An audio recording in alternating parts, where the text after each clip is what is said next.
محترم سامعین، پچھلے جمعے میں نے کچھ اس حوالے سے بیان کیا تھا کہ اللہ تبارک و تعالیٰ عز و جل نے ہر شے میں کوئی نہ کوئی اثر ضرور رکھا ہے. جیسا کہ میں نے بتایا تھا کہ کھانے پینے میں، سبزیوں میں، پھلوں میں، باتوں میں، سونے میں، کہیں دیر سے پہنچنے میں، کہیں اچھا وفاداری کے ساتھ کام کرنے سے اس کا اثر اچھا ہی ہوتا ہے اور برے کام کا اثر برا ہوتا ہے. اسی موضوع کو سمیٹتے ہوئے آج چند منٹوں کی اور گفتگو کرنا باقی ہے. میں نے آخر میں بتایا تھا کہ نیکی کا بھی اثر ہے، برائی کا بھی اثر ہے. پچھلی جتنی قومیں گزرے ہیں ان میں سے حضرت نوح علیہ السلام، حضرت شعیب، حضرت لوط علیہ السلام، جتنی قومیں غرق کی گئیں ان کے برے اعمال کی وجہ سے کی گئیں. سب سے بڑی وجہ تو ایک یہ بھی تھی کہ وہ ایمان ہی نہیں لاتے تھے، اور اگر لے آتے تھے تو برے کاموں میں پڑے رہتے تھے.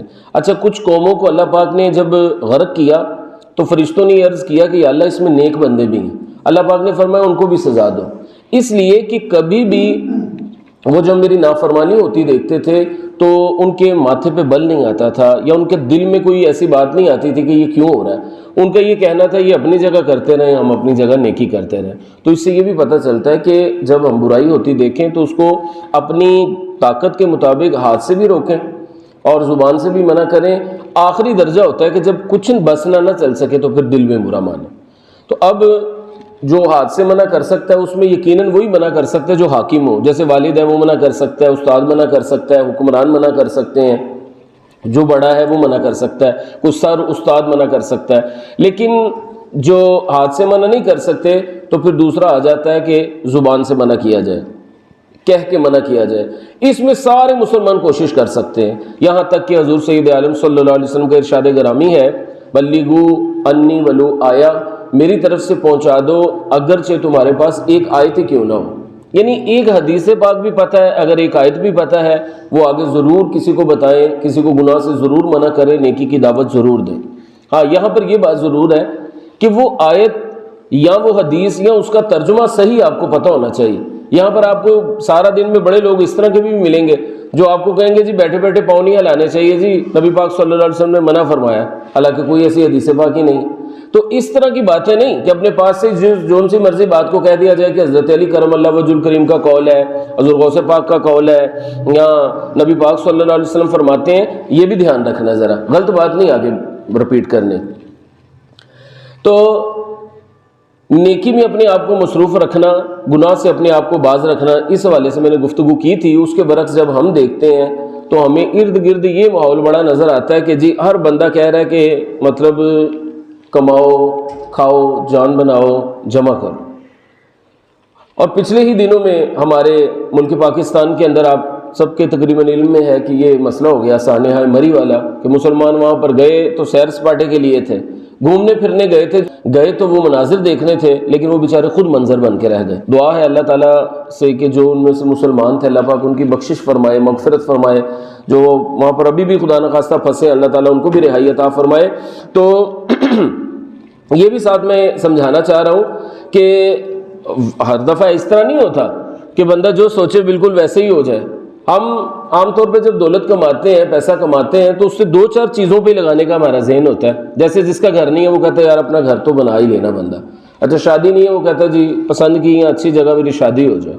اسی طرح کوئی گاڑی لینا چاہتا ہے، کوئی کچھ. لیکن میں ویسے ایک لمحے کے لیے سمجھانا چاہ رہا ہوں آپ کو کہ یہ ساری چیزیں جو ہیں یہ خوشیوں کا سامان ضرور ہیں. اچھا گھر، بیوی بچے، اسی طرح یہ گھومنا پھرنا، گاڑی، یہ سب خوشیاں لانے کا سامان ضرور ہے. لیکن یہ ضروری نہیں ہے کہ ہر مرتبہ اس سے خوشی ہی حاصل ہو. ٹھیک ہے نا؟ مثال کے طور پہ گاڑی ہے، خدا نخواستہ ایکسیڈنٹ ہو جاتا ہے، لوگ ہی اس میں فوت ہو گئے، کوئی جانی نقصان ہو گیا، کوئی جسمانی عضو کا نقصان ہو گیا. اسی طرح شادی اور گھر بار، ان ساری چیزوں کے ساتھ ساتھ مسائل بڑے جڑے ہوئے ہیں. یہ اللہ تعالیٰ کی ایک ہم پر نوازش ہے، قدرت اس کی احسان ہے ہم پر کہ جو قیامت کی نعمتیں ہیں نا، شکر ہے اللہ تعالیٰ کہ ان نعمتوں کے ساتھ یہ مصیبتیں نہیں ساتھ جڑی ہوئی. وہاں پر صرف نعمتیں ملیں گی، وہاں ساتھ میں مصیبتیں جڑی ہوئی نہیں ہیں. مثلا بیوی ہے، بلکہ بیویاں ہیں، پورے ہیں، لیکن ساتھ میں مصیبت کوئی نہیں ہے، نہ ان کے گلے شکوے ہیں، نہ ان کی فرمائشیں ہیں، نہ کوئی اور مصائب ہیں. اسی طرح وہاں گھر نہیں بلکہ محلات ہیں، لیکن ان کے ساتھ وہاں بجلی کے بل نہیں آئیں گے، وہاں پر اور مسائل نہیں ہوں گے ساتھ. وہاں پر مالک مکان تنگ نہیں کرے گا کبھی نیچے کرایہ دار رکھے ہیں تو وہ تنگ نہیں کریں گے، وہاں پرسکون ہوں گے آپ. اور اسی طرح وہاں اگر سواریاں ہوں گی تو وہ سواریوں کے خرچے نہیں ہوں گے، وہاں یہ ٹینشن نہیں ہوگی پیٹرول اتنا مہنگا ہو گیا. یہ اللہ تعالیٰ کا کرم ہے. اور یہاں پر ایک اور بھی بڑا پیارا ایک پوائنٹ میرے ذہن میں آیا. ایک سوال ہے، ہماری عمریں ہوتی ہیں جی 50 60 70 سال، 100 بھی ہو گئی، چلو کیا ہم اتنے اعمال کرتے ہیں کہ وہ اس کے بدلے میں ہمیں نہ ختم ہونے والی جو ہے زندگی وہاں پر مل جائے اور اتنی دیر کی جنت مل جائے؟ عمل تو سارا 50 60 سال کی ہے. اگر وَمَن يَعْمَلْ مِثْقَالَ ذَرَّةٍ خَيْرًا يَرَهُ کے تحت نیکی کا بدلہ ملنا بھی ہے تو اتنا ہی ملنا چاہیے جتنا زندگی کے اندر نیکیاں کی ہیں. تو اس کا جواب یہ علماء کرام ارشاد فرماتے ہیں کہ اصل میں بندے کی نیت پر اس کو اللہ تعالیٰ جنت عطا فرما دیتا ہے. کیوں بھلا؟ اس کی نیت تو یہی تھی نا کہ یا اللہ میں جب تک زندہ رہوں گا تب تک نیکیاں کرتا رہوں گا، تب تک اطاعت اور فرما برداری میں رہوں گا، نمازی رہوں گا، نیک کام کروں گا، کسی کے ساتھ بھلا کرتا رہوں گا، درود و سلام پڑھتا رہوں گا. تو اس کی نیت چونکہ ہمیشہ کی تھی، 50 60 سال کی نہیں تھی، اللہ تبارک و تعالی اس کو ہمیشہ والی زندگی عطا فرما دے گا. اور اگر کوئی برا یا کافر شخص مرتا ہے تو اس کو ہمیشہ کے لیے جہنم کیوں ملتی ہے؟ اس لیے کہ اس کی نیت ہی یہ تھی. جیسے جیسے مال آتا رہے گا میں سرکشی میں بڑھتا رہوں گا، جیسے جیسے میرے پاس اور آسائشیں آتی رہیں گی میں غلط کاموں میں آگے جاتا رہوں گا، اس لیے اس کی بری نیت کی وجہ سے اس کو ہمیشہ کی جہنم ملے گی. یہاں پر یہ بھی پتہ چلا کہ جو مسلمان جائیں گے اور اپنا جا کر عذاب بھگت کے آ جائیں گے اس میں بھی یہی راز پوشیدہ ہے، کیونکہ مسلمان کی نیت یہ نہیں تھی، وہ رب سے مقابلہ کرنے کے لیے گناہ نہیں کرتا تھا بلکہ نفس کے ہاتھوں مجبور ہو کے کرتا تھا، اس لیے اس کو اتنی سزا ملے گی جتنا اس نے گناہ کیا.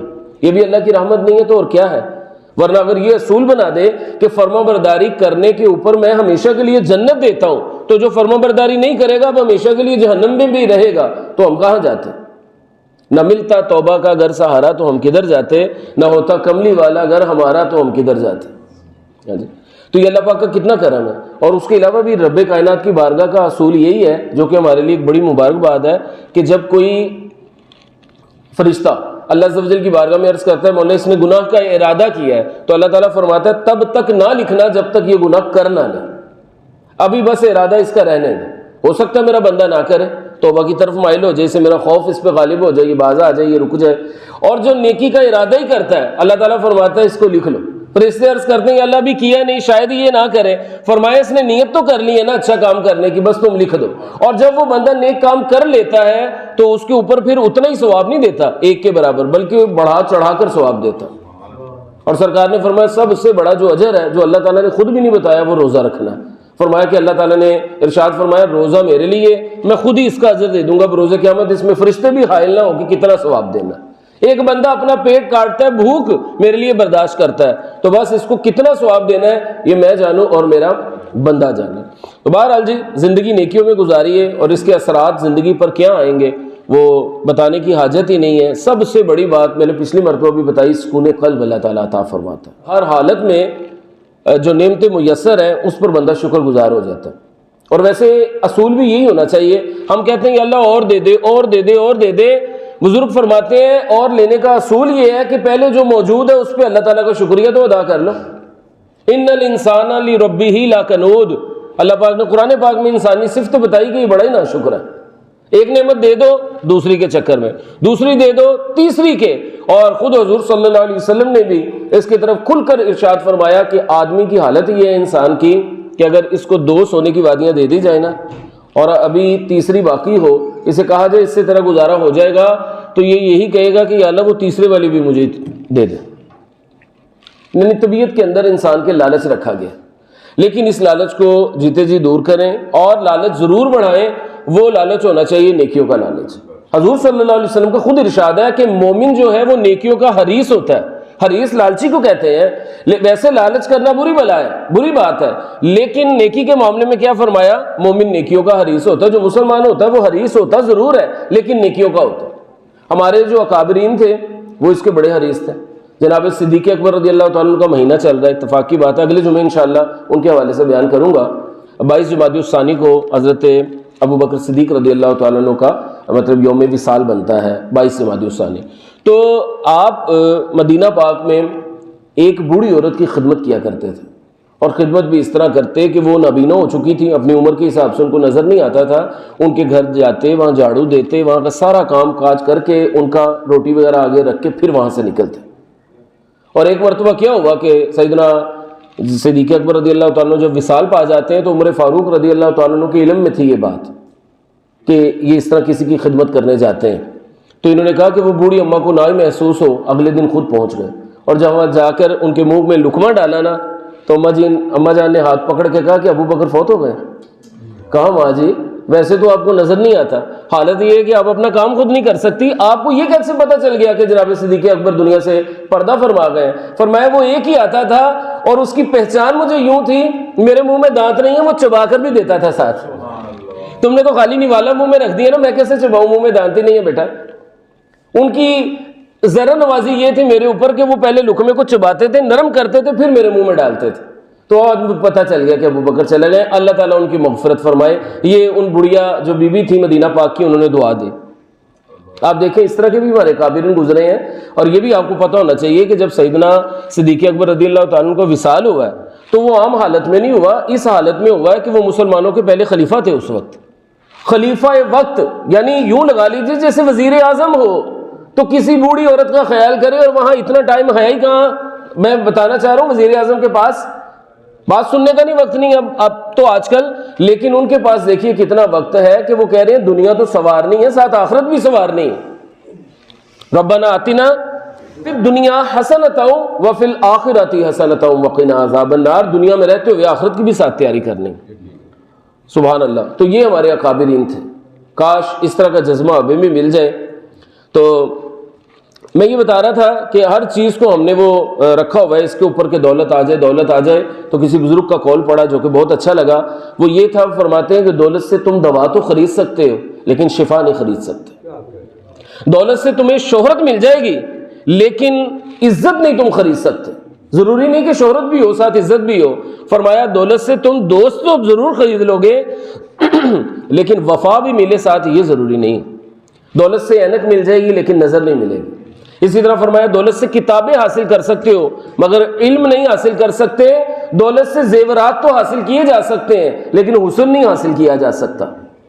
یہ دیکھیں نا بزرگ کدھر سوچتے تھے. ہمیں تو ہر وقت یہی ہوتا ہے کہ اب بڑھنا ہے، اس سے بھی بڑھنا ہے. وہ آخرت کے حوالے سے ہر وقت فکر مند رہتے تھے، تبھی تو اتنے اچھے خیالات ان کے دل میں آتے تھے.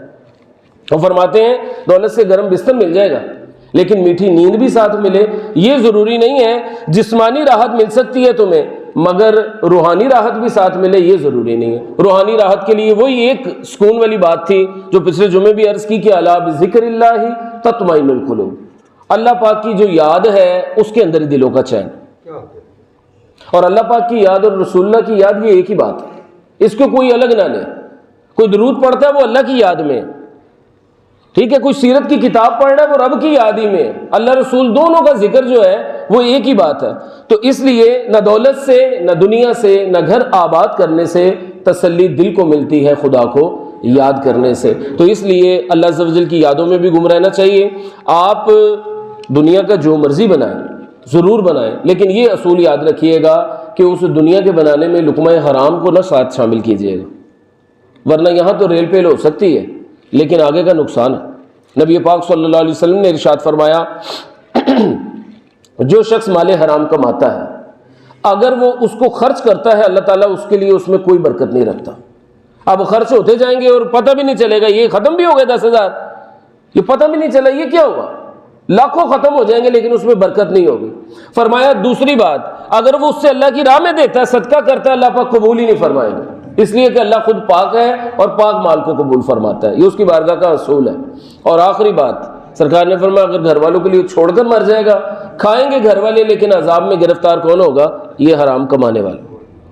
تو اس لیے آپ جتنا آپ رزق حلال کمانا چاہتے ہیں کمائیں، کوشش کریں، کاوش کریں، کسب حلال کے لیے جدوجہد کر رہے ہیں. یہ عبادت تک میں شمار کیا گیا ہے، ٹھیک ہے، لیکن اس میں حرام نہ شامل ہو جائے. ایک صحابی تھے نبی پاک صلی اللہ علیہ وسلم کی بارگاہ سے گزرتے وقت بآواز بلند کہا السلام علیکم یا رسول اللہ. گھوڑے پر تھے اور پھر گھوڑا لے کر جلدی سے چلے گئے. ایک اور صحابی جو ہر وقت کی خدمت میں رہتے تھے، اصحاب صفہ والے جو تھے 70 وہ تو ہر وقت ہی پاس رہتے تھے، ان کا تو گھر ہی کوئی نہیں تھا، وہ سرکار کا ہی در ان کا گھر تھا.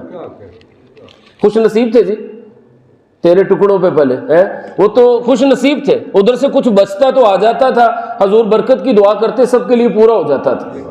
موضوع بدل جائے گا. حضرت ابو ہریرہ کا واقعہ تو مشہور ہے بخاری شریف کا.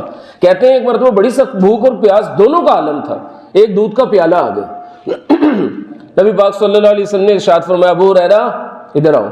کہہ رہے میں بڑا خوش ہوا کہ شاید آج پیالہ مجھے ملنے لگا جو میرے نام سے مجھے طلب کیا ہے. لیکن سرکار تو ما سوا عطا کرتے ہیں نا, زیادہ دیتے ہیں. تو بلا کے کہا ابو ہریرہ سب کو یہ دودھ پلاؤ. وہ دل ایک مرتبہ خوش ہوا اور ساتھ ہی کہ اب 70 کو پلاؤں گا تو بچے گا کیا, اور بسم اللہ پڑھ کر سرکار نے پھونک مار کے کہا جاؤ سب کو پلاؤ. کہتے ہیں سب سے بچ گیا تو خدا کی قسم اتنا ہی موجود تھا جتنا پہلے تھا. اب مجھے فرمایا ابو ہریرہ پیو.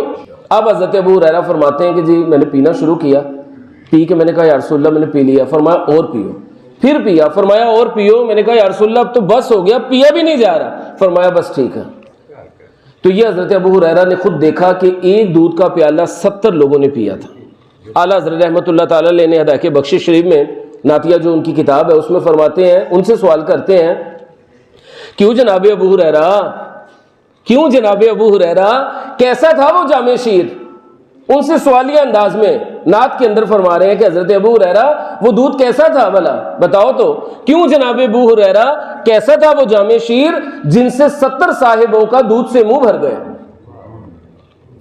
بندہ ملنے کو قریب حضرت قادر گیا, لمحہ باطن میں گمنے جلوائے ظاہر گیا. یہ ان کی ایک نعت کا آغاز ہے اور اس کے بیچ میں یہ شعر آتا ہے. تو یہ ہوتے تھے اللہ والے جو بخاری شریف پڑھتے تھے لیکن محبت کی نگاہ سے پڑھتے تھے, تو ان کو ایسی روایتیں بھی مل جاتی تھی جس میں محبت بھری باتیں ہوتی تھی. تو میں بتا رہا تھا وہ صحابی جو جلدی سے گزر کے گئے حضور صلی اللہ علیہ وسلم کے پاس سے, تو دوسرے صحابی جو پاس ہی رہتے تھے عرض گزار ہوئے کہ یا رسول اللہ صلی اللہ علیہ وسلم حضور یہ اپنی کمائی میں بڑی جدوجہد کرتے ہیں, کاش ان کی یہ جدوجہد دین کے معاملے میں ہوتی. حضور سید عالم صلی اللہ علیہ وسلم نے وہاں پر جو ارشاد فرمایا وہ گرہ میں باندھنے کے قابل ہے. فرمایا اگر یہ اس لیے کماتا ہے کہ مجھے کسی کے آگے ہاتھ نہ پھیلانا پڑے تب بھی اس کی یہ جدوجہد جو کمانے کے لیے یہ اللہ کی راہ میں مانی جائے گی. اگر یہ اس لیے کماتا ہے کہ اپنے بیوی بچوں کا پیٹ پالتا ہے تب بھی اس کی یہ جدوجہد اللہ کی راہ میں مانی جائے گی. اور اگر یہ اس لیے کماتا ہے کہ اپنے بوڑھے والدین کی خدمت کرتا ہے تب بھی اللہ کی راہ میں مانی جائے گی. ہاں اگر رشتہ داروں میں تفاخر کی نیت سے کہ فخر کروں گا, بتاؤں گا میرے پاس یہ ہے میرے پاس وہ ہے, اگر اس نیت سے کماتا ہے تو پھر اللہ کی راہ میں نہیں مانی جائے گی. لیکن بیچارہ اگر اپنا آپ ہی سارا کچھ پورا کر رہا ہے تو رب تعالیٰ اتنا بندے کو عذر قبول فرماتا ہے, اس کی ساری جدوجہد اس میں مانی جائے گی, اللہ کے کاموں میں مانی جائے گی. یہاں پر یہ بتا دو کہ اس سے کوئی یہ نہ مطلب لے لے کہ وہ جو صحابی تھے وہ گھوڑے پر جو گئے جلدی سے, وہ تو کام پر جا رہے تھے نا اپنے تجارت کے سلسلے میں, کہ وہ معاذ اللہ نمازی بھی نہیں تھے. کیونکہ آج کل ہمارے ہاں نمازی جو ہے وہ جب نماز چھوڑتے ہیں, جو نہیں پڑھتے وہ یہ عذر دیتے ہیں جی بال بچوں کے لیے کمانا بھی تو نیکی ہے نا جناب, اس لیے نماز کا ٹائم ہی نہیں ملتا. اور سر جی جو یہ کر رہے ہیں کون سی نیکی نہیں ہے, تو اس سے بھی بڑی نیکی. تو ایسی بات نہیں ہے, وہ صحابی نمازی ضرور تھے کیونکہ ان کو پتا تھا نبی پاک صلی اللہ علیہ وسلم کا مزاج مبارک یہ ہے کہ نماز چھوڑنا تو دور کی بات ہے. حضور فرماتے ہیں جو جماعت سے نہیں نہ پڑھتا میرا دل کرتا ہے اپنے مصلی پر کسی اور کو کھڑا کروں, پھر جاؤں آگ کا ہاتھ میں ایک ٹکڑا لے کر لکڑی جلتی ہوئی اور جا کے ان کے گھروں کو آگ لگا دوں جو مرد ہو کر باجماعت نماز میں حاضر نہیں ہوتے. ان کو سب پتا تھا. اگر آج ہمیں 1400 سال بعد یہ حدیثیں پتہ ہے تو کیا ان کو نہیں پتا تھا حضور کا مزاج کیسا ہے؟ تو سرکار تو جماعت پر چھوڑنے پر ناراض ہوتے تھے, تو نماز چھوڑنا تو بڑی دور کی بات ہے. اس لیے اس سے نہ غفلت کیجئے نماز سے. اچھا روزی ہم کرتے ہیں نا, تو یہ بھی بتا دو روزی میں برکت بھی تو نماز کی وجہ سے ہے. خدا کے وقت خدا کو یاد کرنے کے وقت خدا کو یاد کیجئے, اور جب جا کر کام کرنا اس وقت کام کیجئے, انشاءاللہ برکت ہی برکت. ورنہ جو نمازی احباب ہے ان سے پوچھ لیجئے روزی میں کیسی برکت ہے. اب میں یہاں پر کروں تو بات لمبی ہو جائے گی. فرشتوں کی صورت میں اللہ تعالیٰ گاہکوں کو بھیجتے ہیں.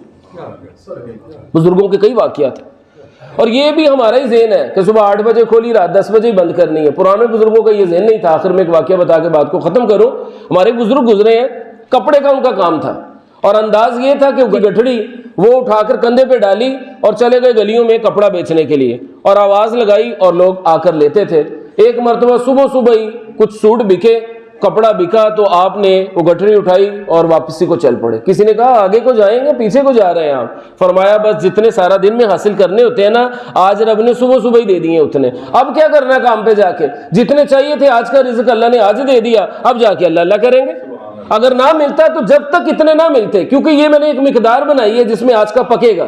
اگر آج کے دن میں اتنے نہ ملتے تو میں سفر کرتا رہتا. آج صبح ہی مل گئے, اللہ تعالیٰ نے کرم کر دیا, اب بقایا وقت اللہ کے لیے.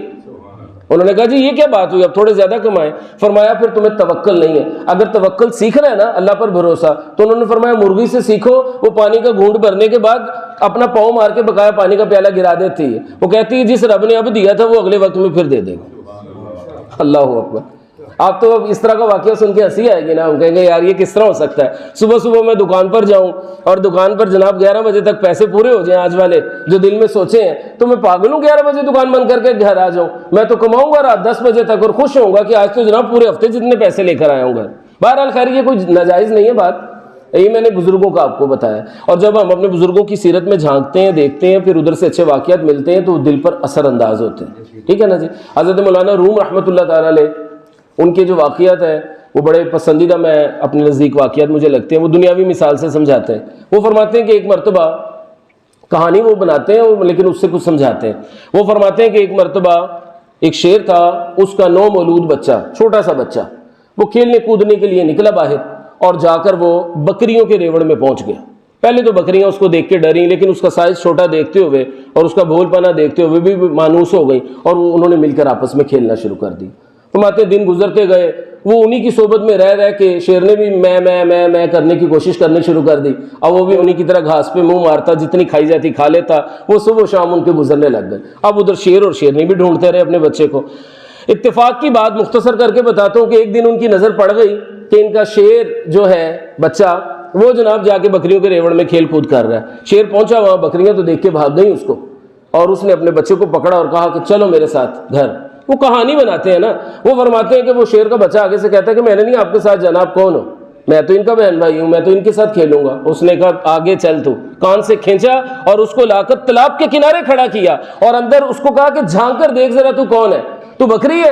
اس طرح کے تیرے کان ہیں یا میرے جیسا منہ ہے، میرے جیسی داڑھی ہے، میرے جیسے بال ہے؟ تو شیر کا بچہ ہے، کیوں بھول گیا اور کیوں ان کے اندر جا کے رہ رہا ہے؟ وہ تو ہم سے ڈرتا ہے خاندان، تو نے جا کے ہماری بھی ناک کٹوا دی ہے ان کے اندر. تو حضرت مولانا روم یہ واقعہ لکھنے کے بعد سمجھاتے ہیں ہمیں بھی آج ضرورت ہے کہ کوئی ہمارا کان یوں کھینچے اور لے جا کر ہمیں کسی تالاب، کسی بزرگوں کی سیرت، کسی نبی اور خاص طور پہ رسول اللہ کی سیرت کے آگے کھڑا کر کے دکھائے کہ وہ دیکھ اصل چہرہ. تجھے اللہ نے اشرف المخلوقات بنایا تھا، تو جانوروں سے بدتر کام کرنے لگ گیا. تو دیکھیں حضرت مولانا روم کتنے اچھے انداز میں سمجھاتے ہیں. سمجھا سکتا ہے کوئی اس طرح کے انداز میں؟ تو بچوں کی طرح وہ کہانی ایک تشکیل دے کے پھر اس سے سمجھاتے ہیں. فرماتے ہیں آج ہمیں بھی ضرورت ہے کوئی اللہ کا ولی، کوئی اللہ کا نیک بندہ نگاہ سے یا پھر کوئی درس سے یا بیان سے ہمارے دل کی دنیا بدل دے کہ ہم بنے کیا تھے، آئے کیا تھے اور بن کر کیا رہ گئے. آخر میں یہاں پر ہی ایک یہ بھی بات بتا دوں کہ یہ جو بات انہوں نے فرمائی کہ ہم اشرف المخلوقات ہیں اور جانوروں سے بدتر کام کر رہے ہیں، اس میں بزرگوں کا بڑا پیارا قول، اور اسی پر انشاءاللہ آج کا بیان ختم. وہ فرماتے ہیں کہ اللہ تعالیٰ نے انسان کو اشرف المخلوقات بنایا اور ایک مخلوق اللہ نے بنائی فرشتوں کی نوری، ایک انسان بنایا اور ایک اللہ تعالیٰ نے جانور تخلیق کیے. فرماتے ہیں فرشتوں کو اس انداز پر بنایا کہ ان میں عقل تو رکھی لیکن ان کے اندر شہوت نہیں رکھی، خواہش نہیں رکھی، نہ بیوی کی خواہش، نہ بچوں کی خواہش، نہ کھانے کی خواہش، نہ پینے کی خواہش، نہ گھر چاہیے ان کو. اچھا نیند بھی نہیں آتی ان کو، یہ اللہ کا ان پر کرم، ہر وقت محو عبادت. جب ان کو نہ کوئی خواہش ہے نہ کوئی تنگی ہے تو انہوں نے عبادت ہی کرنی. اچھا ایک تو مخلوق ہو گئی وہ. دوسری فرماتے ہیں مخلوق بنائی جانوروں کی. اب ان میں اللہ تعالیٰ نے شہوت رکھ دی لیکن عقل نہیں رکھی. آپ دیکھ لیں ان کے اندر کوئی تمیز ہی نہیں ہے شہوت پوری کرنے کے حوالے سے، اور ان پر کوئی شریعت بھی نہیں، اس لیے ان کو چھوٹ بھی ہے، وہ غیر مکلف ہے. اور انسان کو بنایا اشرف المخلوقات، عقل بھی رکھی شہوت بھی رکھی. فرماتے ہیں اب اگر یہ اپنی شہوت کا استعمال عقل کے ساتھ کرتا ہے تو اللہ تبارک و تعالیٰ اس کو فرشتوں سے بھی افضل بنا دیتا ہے. اور اگر یہ اپنی عقل کا استعمال جانوروں والے انداز میں کرتا ہے کہ مطلب عقل کا استعمال ہی نہیں کرتا، بس شہوت پوری کرنے کی کرتا ہے، تو پھر یہ گویا جانوروں سے بھی بدتر بن جاتا ہے. اللہ تبارک و تعالیٰ ہمیں فرشتوں سے افضل بنائے، فرشتوں جیسا بنائے، بلکہ ہمیں فرشتہ نہ بنائے، اللہ تعالیٰ سرکار کا غلام بنا دے، بس وہ زیادہ بڑی بات ہے. اور اللہ تعالیٰ ہمیں جانوروں والی صفت سے بچنے کی توفیق عطا فرمائے. جانوروں والی صفت آپ دن رات دیکھتے ہیں، ابھی یوٹیوب پہ آ جاتا ہے، کبھی کہیں آ جاتا ہے، بچوں کے ساتھ بچیوں کے ساتھ کبھی کوئی معاملہ کبھی کوئی معاملہ. کیا کرتے ہیں؟ شہوت آئی پوری کرنے میں، یہ سوچا ہی نہیں کہ یار یہ پوری کرنا جائز ناجائز، عقل کا استعمال ہی نہیں کیا جانوروں کی طرح، بس شہوت پوری کرنی.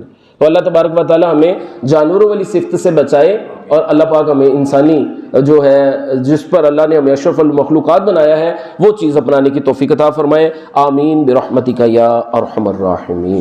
اللہ۔